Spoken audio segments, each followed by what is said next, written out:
कैसे हुआ नारियल का जन्म? हिंदू धर्म में नारियल का विशेष महत्व है। नारियल के बिना कोई भी धार्मिक कार्यक्रम संपन्न नहीं होता है। नारियल से जुड़ी एक पौराणिक कथा भी प्रचलित है जिसके अनुसार नारियल का इस धरती पर अवतरण ऋषि विश्वामित्र द्वारा किया गया था। आज हम आपको नारियल के जन्म से जुड़ी यही कहानी बता रहे हैं। ये कहानी प्राचीन काल के एक राजा सत्यव्रत से जुड़ी है। सत्यव्रत एक प्रतापी राजा थे जिनका ईश्वर में संपूर्ण विश्वास था। उनके पास सब कुछ था, लेकिन उनके मन की एक इच्छा थी जिसे वे किसी भी रूप में पूरा करना चाहते थे। वे चाहते थे कि वे किसी भी प्रकार से पृथ्वीलोक से स्वर्गलोक जा सके। स्वर्गलोक की सुंदरता उन्हें अपनी ओर आकर्षित करती थी, किंतु वहां कैसे जाना है ये सत्यव्रत नहीं जानते थे। एक बार ऋषि विश्वामित्र तपस्या करने के लिए अपने घर से काफी दूर निकल गए थे और लंबे समय से वापस नहीं आए थे। उनकी अनुपस्थिति में क्षेत्र में सूखा पड़ा गया और उनका परिवार भूखा प्यासा भटक रहा था। तब राजा सत्यव्रत ने उनके परिवार की सहायता की और उनकी देखरेख की जिम्मेदारी ली। जब ऋषि विश्वामित्र वापस लौटे तो उन्हें परिवार वालों ने राजा की अच्छाई बताई।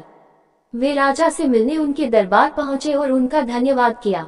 शुक्रिया के रूप में राजा ने ऋषि विश्वामित्र द्वारा उन्हें एक वर देने के लिए निवेदन किया।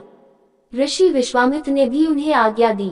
तब राजा बोले कि वो स्वर्गलोक जाना चाहते हैं, तो क्या ऋषि विश्वामित्र अपनी शक्तियों का सहारा लेकर उनके लिए स्वर्ग जाने का मार्ग बना सकते हैं?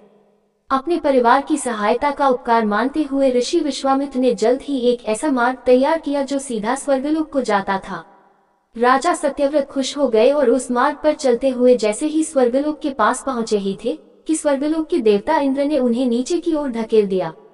धरती पर गिरते ही राजा ऋषि विश्वामित्र के पास पहुंचे और रोते हुए सारी घटना का वर्णन करने लगे। देवताओं के इस प्रकार के व्यवहार से ऋषि विश्वामित्र भी क्रोधित हो गए, परंतु अंत में स्वर्गलोक के देवताओं से वार्तालाप करके आपसी सहमति से एक हल निकाला गया। इसके मुताबिक राजा सत्यव्रत के लिए अलग से एक स्वर्गलोक का निर्माण करने का आदेश दिया गया।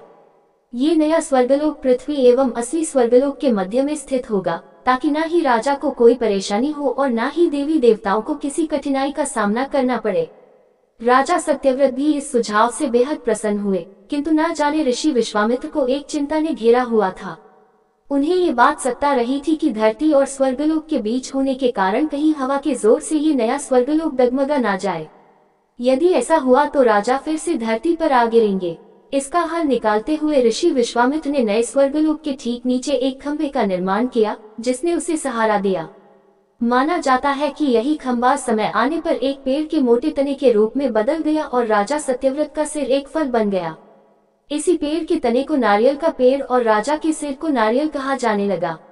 इसीलिए आज के समय में भी नारियल का पेड़ काफी ऊंचाई पर लगता है।